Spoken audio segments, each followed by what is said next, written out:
Begitu juga soal pusat data. Memang dulu pusat data itu dianggap bahwa di beberapa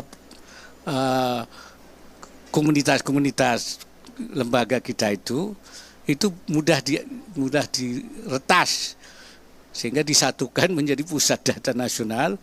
Ternyata ketika dipusatkan itu begitu diretas semua jadi kena semua. Jadi ini tidak terpikirkan dulu bahwa ada kemungkinan pertasan segitu dahsyatnya ya. Karena itu saya kira urusan ganti-mengganti itu urusan hak prerogatif presiden lah. Tetapi bahwa persoalan ini harus kita dalami, pertama kita pulihkan dulu kan situasinya, baru kita cari sebabnya. Dan siapa yang harus disalahkan itu nanti mengenai ganti menteri atau itu urusannya hak prerogatif presiden saya kira itu. Oke, terima kasih. Assalamualaikum warahmatullahi wabarakatuh. Download Tribun X sekarang, menghadirkan lokal menjadi Indonesia.